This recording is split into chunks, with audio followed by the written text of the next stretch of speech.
Good morning dear student. बच्चों, आज हम लोग नागरिक शास्त्र विषय के बारे में अध्ययन करेंगे।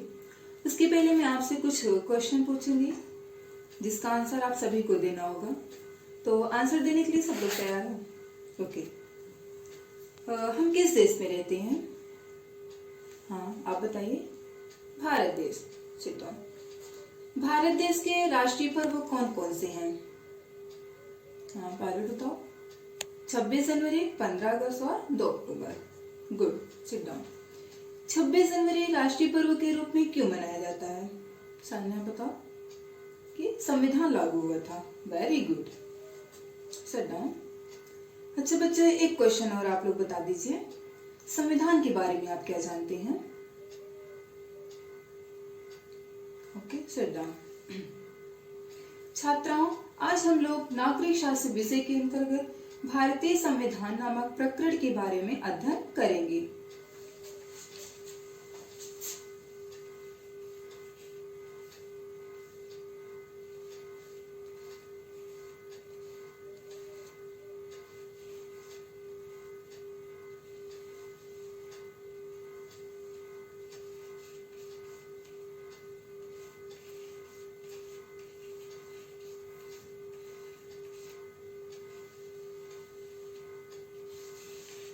भारतीय संविधान। संविधान संविधान उन नियमों एवं कानूनों को कहा जाता है जिसके आधार पर किसी भी देश का संचालन होता है। अपने अपने देश का अपना अपना अलग अलग संविधान होता है जिससे किसी भी देश का निर्माण होता है।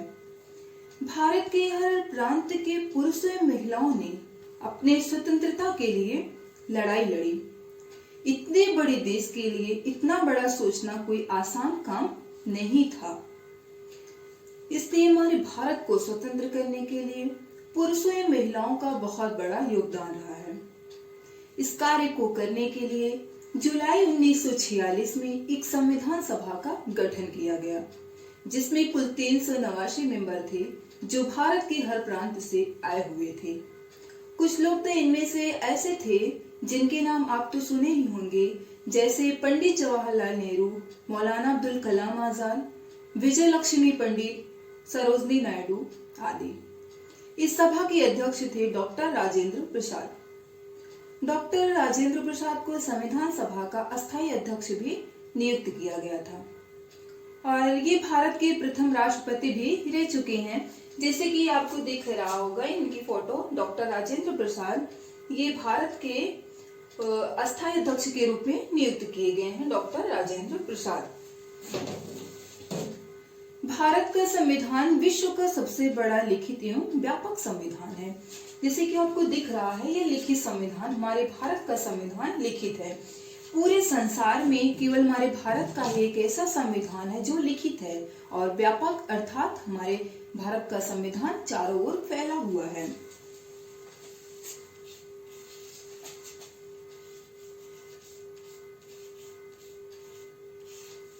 भारत का संविधान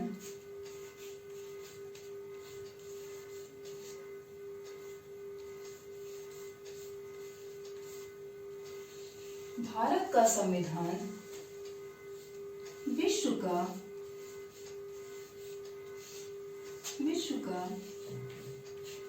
सबसे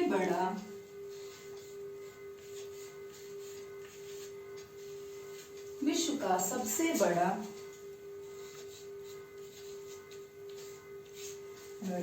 लिखित संविधान है।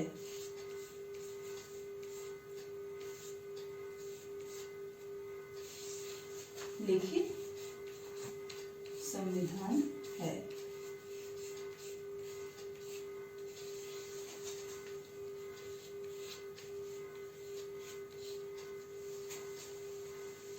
किस संविधान है? हमारे मूल संविधान में कुल 395 अनुच्छेद, 22 भाग तथा 8 अनुसूचियां थी, लेकिन वर्तमान में अनुसूचियों की संख्या बढ़कर 12 कर दी गई। तो अब हमारे संविधान में कुल 22 भाग, 395 अनुच्छेद तथा 12 अनुसूचियां हो गई हैं। हमारे संविधान में एक प्रारूप समिति भी बनी जिसने संविधान लिखने का काम शुरू किया। तो इस प्रारूप समिति के अध्यक्ष थे डॉक्टर भीमराव अंबेडकर जी, क्योंकि संविधान के निर्माता के रूप में ये जाने जाते हैं, क्योंकि संविधान को बनाने में मुख्य भूमिका डॉक्टर भीमराव अंबेडकर की ही रही है। जैसे देखो इनकी फोटो लगी है, ये इन्हें संविधान का निर्माता भी कहा जाता है और इन्हें संविधान का पिता भी कहकर पुकारा जाता है, डॉक्टर भीमराव अंबेडकर को। हमारे भारतीय संविधान को बनाने में कुल 2 वर्ष 11 माह एवं 18 दिन का समय लगा।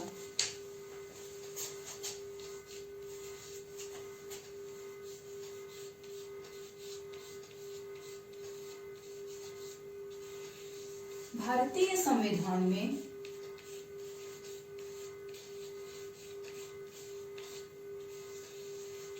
भारतीय संविधान में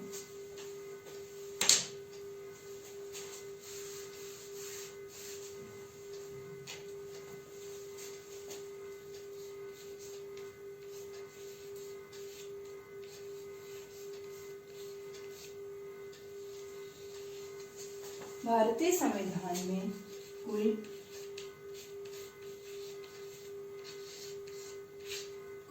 2 वर्ष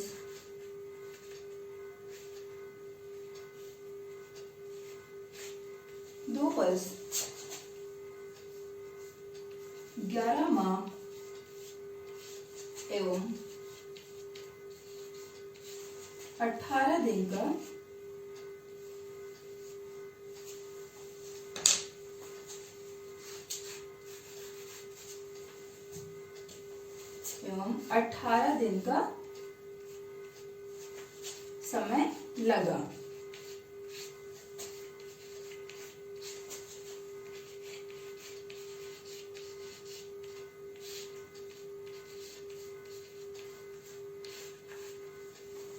18 दिन का समय लगा। हमारे संविधान को के प्रारूप पे कुल 114 दिन बहस हुई थी और 9 दिसंबर 1946 को संविधान सभा की प्रथम बैठक नई दिल्ली में हुई। वहां के जो सबसे बड़े बुजुर्ग थे डॉक्टर सच्चिदानंद सिन्हा, इनको सभा का अस्थायी अध्यक्ष नियुक्त किया गया, डॉक्टर सच्चिदानंद सिन्हा को। जैसे कि देखो इनकी फोटो लगी है, डॉक्टर सच्चिदानंद सिन्हा, इनको संविधान सभा का अस्थायी अध्यक्ष नियुक्त किया गया, डॉक्टर सच्चिदानंद सिन्हा को। 26 जनवरी 1949 को स्वतंत्र भारत ने संविधान को स्वीकार कर लिया और इस संविधान को 26 जनवरी 1950 को पूरे भारत में लागू कर दिया गया और तब से ही हम 26 जनवरी को गणतंत्र दिवस के रूप में मनाने लगे। ओके, सबको समझ आया? किसी से कुछ पूछना है? ओके, तो मैं इससे रिलेटेड कुछ क्वेश्चन आपसे पूछ रही हूँ। संविधान सभा का गठन कब किया गया? हाँ बताइए। जुलाई 1946 में। शाबाश, सिट डाउन। संविधान सभा के अस्थायी अध्यक्ष के रूप में किसको नियुक्त किया गया? आप बताइए साना। डॉक्टर राजेंद्र प्रसाद। बहुत अच्छा, सिट डाउन। हमारे संविधान के प्रारूप में कुल कितने दिन बहस हुई थी? आप बताइए। 114 दिन। Very good, sit down. प्रारूप समिति के अध्यक्ष कौन थे? हाँ बताइए। डॉक्टर भीमराव अंबेडकर जी। शाबाश, बहुत बढ़िया, सिट डाउन। अच्छा बच्चों, संविधान की प्रस्तावना क्या है? किसी को पता है? अच्छा, ओके, मैं बताती हूँ संविधान की प्रस्तावना क्या है। पहली बात तो संविधान की प्रस्तावना को संविधान की कुंजी कहा गया है। 42वें संविधान संशोधन 1976 के द्वारा संविधान की प्रस्तावना रखी गई है।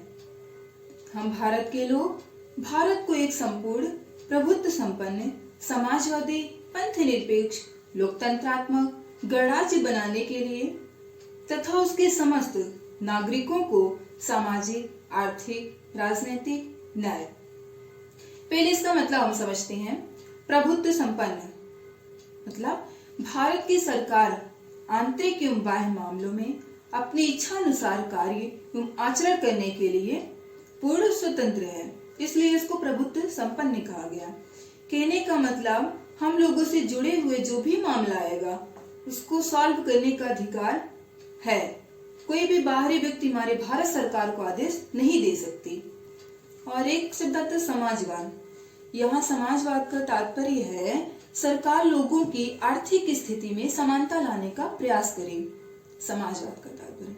और एक शब्द आता है पंथ निरपेक्ष, मतलब किसी एक धर्म को बढ़ावा न देना।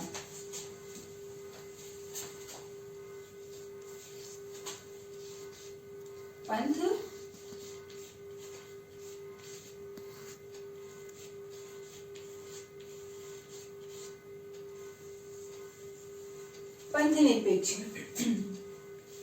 किसी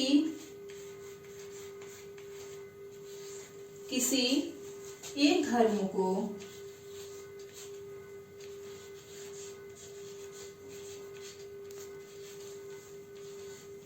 धर्म को बढ़ावा ना देना।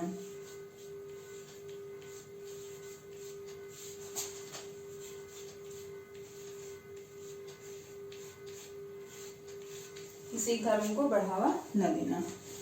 पंथ निरपेक्ष। लोकतंत्रात्मक, भारत की सरकार जनता के लिए जनता द्वारा चुनी जाती है, इसलिए इसको लोकतंत्रात्मक कहा गया। गणराज्य, गणराज्य भारत का राष्ट्रपति वंशानुगत न होकर निर्वाचित होता है। ये वंश के आधार पर नहीं चलता, इसका निर्वाचन होता है, इसलिए इसको गणराज्य कहा गया। नागरिकों को सामाजिक, आर्थिक और राजनैतिक न्याय। एक शब्द आता है न्याय। न्याय का मतलब होता है नागरिकों के साथ किसी भी प्रकार का भेदभाव नहीं किया जाना चाहिए। जाति, वर्ग, लिंग, धर्म आदि किसी भी प्रकार का भेदभाव नहीं किया जाना चाहिए।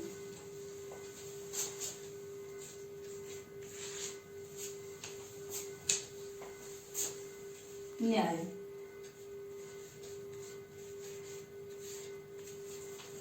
नागरिकों के साथ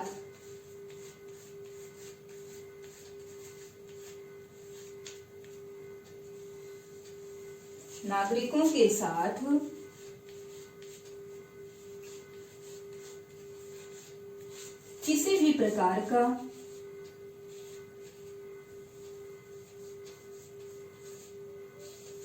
नागरिकों के साथ किसी भी प्रकार का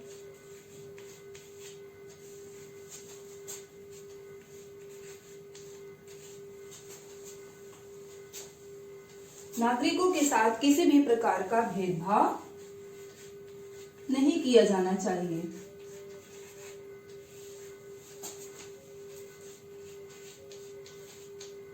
नहीं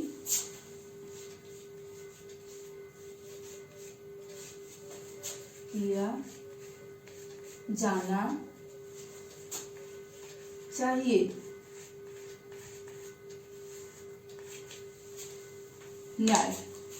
विचार, अभिव्यक्ति, विश्वास, धर्म और उपासना की स्वतंत्रता का यहाँ तात्पर्य हुआ कि व्यक्ति को इस प्रकार की स्वतंत्रता दी जाए कि उसका खुद का विकास हो सके, ताकि उसके विकास के माध्यम से पूरे देश का विकास संभव हो सके। स्वतंत्रता। प्रतिष्ठा और अवसर की समता। समता का तात्पर्य यहाँ है कि कानून के समक्ष सभी लोग समान होते हैं, इसलिए उनके साथ समानता का व्यवहार किया जाना चाहिए। प्राप्त करने के लिए तथा उन सब में व्यक्ति की गरिमा और राष्ट्र की एकता, अखंडता सुनिश्चित कराने वाली बंधुता बढ़ाने के लिए दृढ़ संकल्प होकर अपनी संविधान सभा में आज तारीख 26 नवंबर 1949 को इस संविधान को अंगीकृत, अधिनियमित और आत्मार्पित करते हैं। ये हमारे भारत के संविधान की प्रस्तावना रही। संविधान के 42वें संशोधन 1976 के द्वारा समाजवाद, पंथ निरपेक्ष और राष्ट्र की अखंडता शब्द जोड़ा गया। और हमारे संविधान की प्रस्तावना में 3 प्रकार की बात की गई है: सामाजिक, आर्थिक और राजनीतिक। ओके, सबको क्लियर? किसी को कुछ पूछना है? ओके, तो मैं आपसे कुछ क्वेश्चन पूछ रही हूँ। संविधान की प्रस्तावना को क्या कहा गया है? कोई भी? हाँ, आप बताइए। संविधान की प्रस्तावना। गुड। Sit down. किस संविधान संशोधन द्वारा समाजवाद, पंथनिरपेक्ष और राष्ट्र की अखंडता शब्द जोड़ा गया? सान्या बताओ। 42वां संविधान संशोधन 1976 के द्वारा। Very good, sit down. हमारे संविधान की प्रस्तावना में कितने प्रकार की न्याय की बात की गई है? हाँ, आप बताइए। 3 प्रकार। कौन कौन से? सामाजिक, आर्थिक और राजनैतिक। शाबाश, बहुत बढ़िया। तो बच्चों, ये आपका, आप इसको अपने नोटबुक में नोट कर लीजिए। पहली पॉइंट है, भारत का संविधान विश्व का सबसे बड़ा लिखित संविधान है। सेकेंड पॉइंट है, भारतीय संविधान में कुल 2 वर्ष 11 माह एवं 18 दिन का समय लगा। तीसरी पॉइंट है, पंथनिरपेक्ष का अर्थ किसी एक धर्म को बढ़ावा न देना। चौथी पॉइंट है, न्याय। न्याय का मतलब होता है नागरिकों के साथ किसी भी प्रकार का भेदभाव नहीं किया जाना चाहिए। आप लोग इसको अपने नोटबुक पे नोट कर लीजिए। हो गया सबका? इरेज कर दूं? ओके।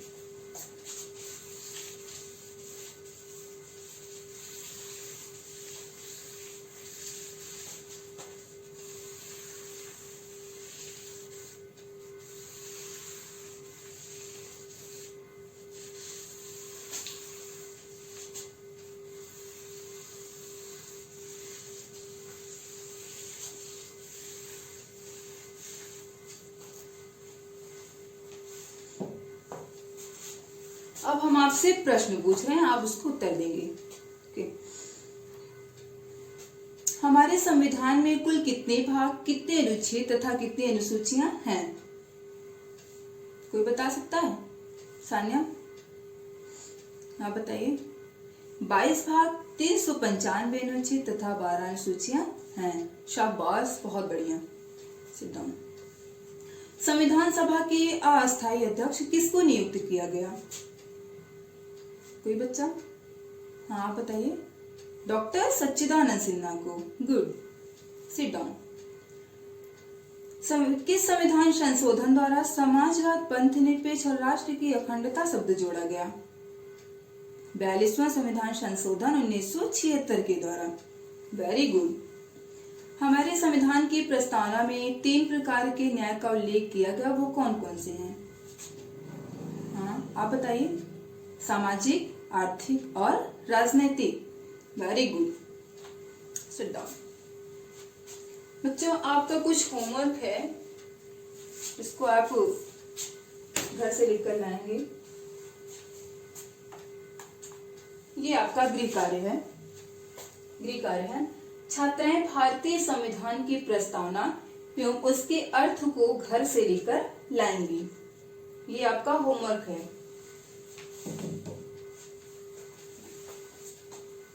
Okay, thank you.